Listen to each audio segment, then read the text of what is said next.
So what really separates those first machine learning projects, the ones you build when you're just starting out, from the incredibly complex systems running things at Google or Amazon? Yeah, that gap can feel huge, right? Almost impossible. Totally. But what's interesting and what we're digging into today is that there's actually a pretty clear path, Yeah. a kind of progression. Exactly. And that's what this deep dive is all about. Right. We're going to map out 5, let's say, distinct levels of ML projects. Think of them like stepping stones, Stepping stones from like absolute beginner. all the way to potentially leading the field. Yeah. Okay. And our guide for this is based on insights from a video over on the Marina Wisk Gratitude-Driven YouTube channel. She lays out this framework really nicely. She does. And our goal here, our mission, is really to help you understand this journey. Right. Figure out maybe where you are currently working within these levels. And crucially, pinpoint the specific skills you need to focus on to get to that next stage. Because that's a common problem, isn't it? Aspiring ML engineers building projects that, well, they just don't quite match what jobs actually demand. It really is. So by the end of this, you should have a much better idea of what kind of project complexity lines up with different roles. From entry level all the way to those cutting-edge research teams. Exactly. All right, sounds good. Ready to unpack this. Let's kick things off at the beginning. Level 1. Level 1. Yeah, this is absolutely the beginner's playground. Everyone starts here. Makes sense. You're working with data that's, let's be honest, usually pretty clean, structured. Probably from Kaggle or somewhere similar. Often, yeah. Downloading those nice pre-packaged data sets, and you're typically doing this in like a Jupyter notebook. Right on your laptop. Exactly. Tools-wise, it's the basics. Pandas to get a handle on the data. Can't live without pandas. Definitely not. Matplotlib, Seaborn, maybe Plotly for some interactive plots. Okay. And of course, scikit-learn. That's your go-to for training those first models. Think linear regression, logistic regression, that kind of thing. Oh. So a typical workflow might be load a CSV. Yep, into a data frame. Spend a fair bit of time on EDA exploratory data analysis, making simple plots. Seeing what the data looks like. Right. Handling missing values, but maybe just, dropping rows or filling with the mean. Pretty basic stuff. One hot encoding for categories. Usually, yeah. Then you train a model, probably with the default settings, the default hyperparameters, and evaluate with something simple like accuracy. And the notebook format is great for this stage, right? Code, comments, visualizations, all mixed together. Absolutely. It's perfect for learning, for that quick feedback loop as you're experimenting. But, and this is the catch. This is the big catch. Level 1 projects, they're designed to be simpler. They're a long way from real-world ML. That pristine Kaggle data. It just doesn't have the messiness, the weird edge cases, the sheer scale you find in practice. You're not really thinking yet about data leakage. So that's a big one. Huge, or, more sophisticated ways to handle missing data or scalability or a dozen other things that bite you later. So level 1 gets you started with the core concepts, but it's kind of like ML with training wheels. That's a good way to put it. And when you start feeling those limitations, when that clean data model doesn't cut it for a messier problem. That's your cue. Time for level 2. Exactly. Level 2 is where things get definitely more interesting, more structured, more realistic. So moving beyond just the notebook. Big time. You're shifting from maybe one messy notebook to a properly organized Python project. Like with separate files, modules. Yeah, separate modules for data processing, feature engineering, training, evaluation. You're using Git for version control seriously. Like, it's essential now. Non-negotiable. Pretty much. And maybe even configuration files to manage settings, make experiments reproducible. Okay, so getting more professional in the setup, what about the actual data science part? That gets more rigorous too. Instead of just random splits, you're doing proper train, validation, test splits. Thinking about how to evaluate properly. Right. And if it's time series data, maybe using walk-forward validation, which is crucial there. You're also starting to tackle real data issues. Like class imbalance. Exactly. Using techniques like SemmaTD to generate synthetic data for the minority class, or maybe adjusting class weights in your model, applying more modern feature engineering too. And the models themselves. Still basic scikit-learn. You might move beyond, maybe using more powerful stuff like LightGVM, or starting to dabble with simple neural networks, perhaps with Keras, or even calling external AI APIs. And thinking about tuning those models. Definitely. Hyperparameter tuning becomes a deliberate step, maybe starting with grid search, but perhaps exploring more advanced things like Bayesian optimization later on. The source also mentioned pipelines here, like with Prefect. Yeah, you might be building a simple pipeline to connect these steps together, maybe using a tool like Prefect to orchestrate that flow. It makes things cleaner. Okay, so give me an example of a level 2 project. A classic one is customer churn prediction. You're pulling data from maybe multiple sources, transaction logs, support tickets, usage data. So messier data integration. Likely, yeah.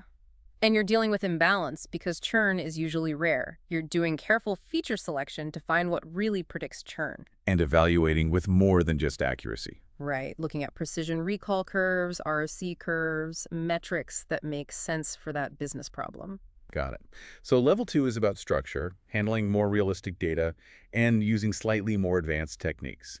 It feels much closer to, well, actual data science work. It is. You build this solid level 2 model, it performs well, your code is organized, and then someone A asks, great model. When can we use it? bingo! And that's when you hit the wall, the production wall. The how do we actually deploy this thing? Precisely. And that need to go live, that friction, that's the transition point to level 3. Level 3, production ready. This sounds like a big shift. It's a fundamental shift. You're moving from pure data science towards machine learning engineering.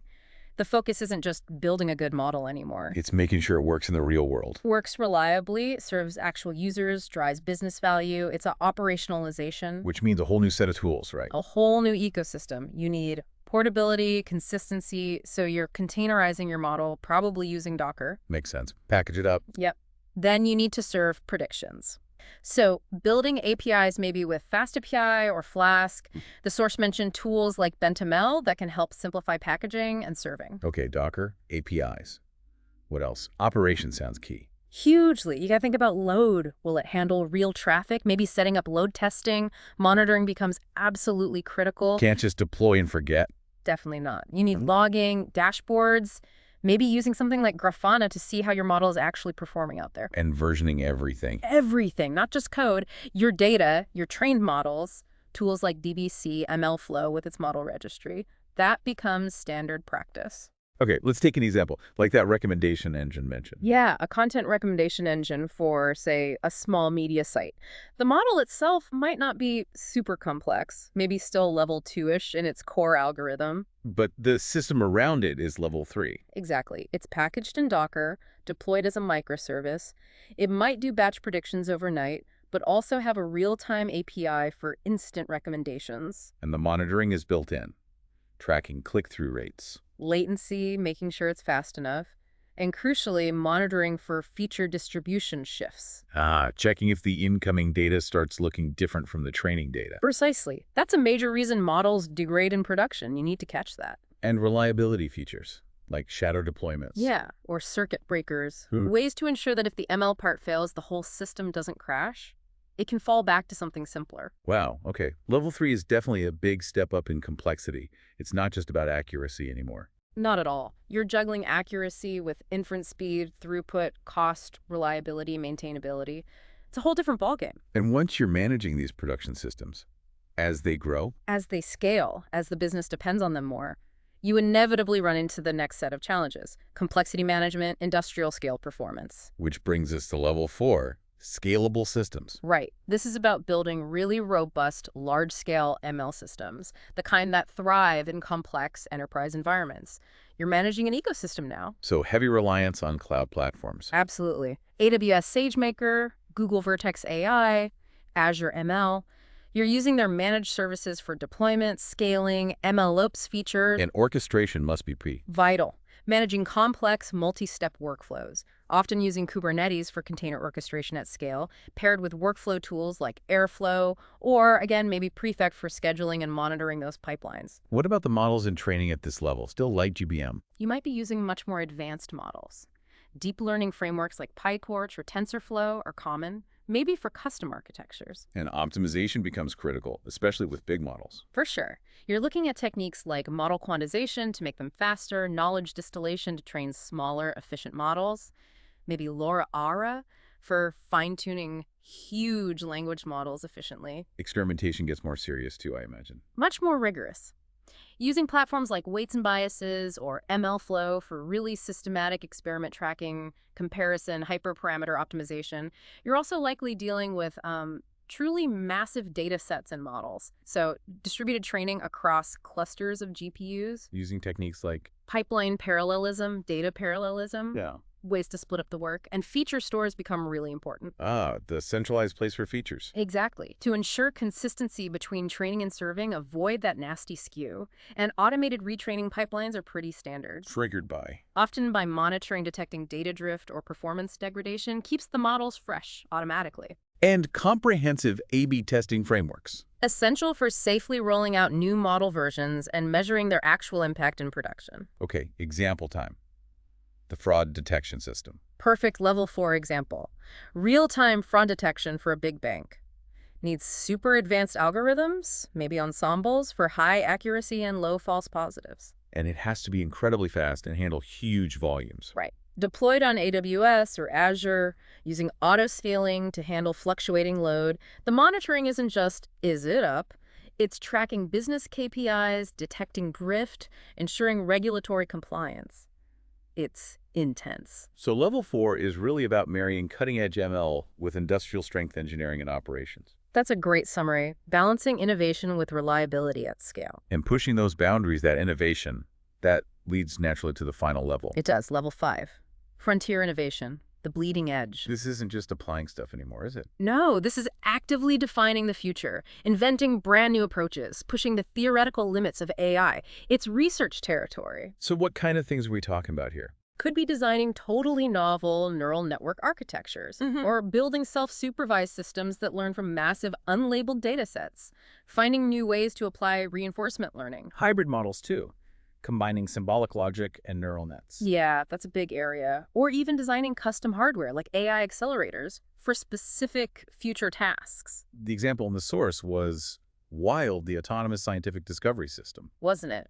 Using things like retrieval augmented generation, ARC-8, combined with neurosymbolic reasoning. To help scientists form and test hypotheses. Exactly. Maybe using a large language model fine-tuned on scientific papers to generate ideas. Then the symbolic logic to design experiments. Maybe a reinforcement learning agent simulates outcomes. It's about AI collaborating with researchers, suggesting things humans might miss. That's pretty mind-blowing, but the key point is these are often experimental. Very much so. The main goal is pushing boundaries, exploring potential, not necessarily immediate, widespread production deployment. That might come later, but level 5 is about the research itself. Okay, wow. So we've gone from the simple notebook all the way to AI inventing new science. That's quite the ladder. It really is. Which brings us back to the practical question.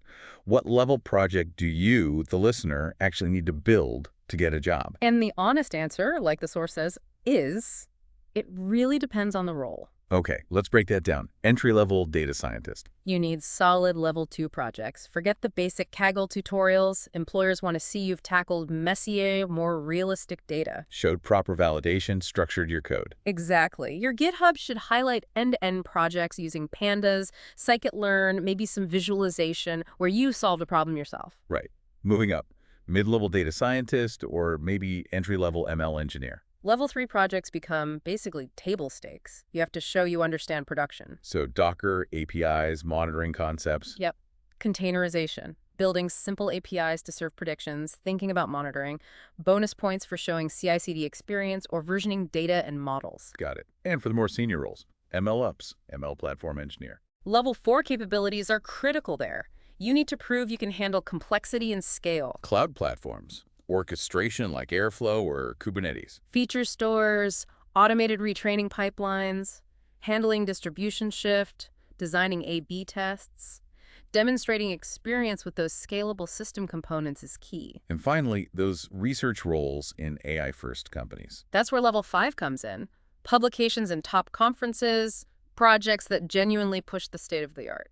That's what they're looking for. But, and this feels really important to stress, Absolutely crucial. You do not need to be doing level 5 research to have an amazing, impactful career in ML. the vast majority of jobs aren't there. And not even close. The vast majority falls somewhere between level 3 and level 4. That's where most of the practical, value-driving ML work happens today. And quality beats quantity. Definitely. One really well-executed level 3 project showing that full life cycle from problem to deployable solution is worth way more than a dozen basic level 1 notebooks. It's about demonstrating the right kind of skills for the role. Exactly. And Understanding this progression helps you do that. Each level builds on the last. So start where you are, master those skills. And then intentionally push yourself to tackle the challenges of the next level when you're ready. That's the path. So thinking about this framework, Mhm. where do you feel your current work fits in? What challenges are you facing? Or what are you excited about tackling next to move up that ladder? It's a useful way to think about it. So yeah, we've taken this deep dive through the 5 levels, from the beginner's notebook to the frontier of AI research. It really clarifies the journey, doesn't it? It shows it's a step-by-step progression of skills and complexity. Hopefully, understanding these levels gives everyone a clearer map for their own learning and career goals. It helps target what kind of projects really matter for where you want to go. Which leaves us with a final thought. If this field is always evolving, and each level is just a stepping stone, what does mastery even mean in machine learning anymore? That's a deep question. Where does this continuous climb ultimately lead, especially in a world that AI is reshaping so rapidly? Something to ponder.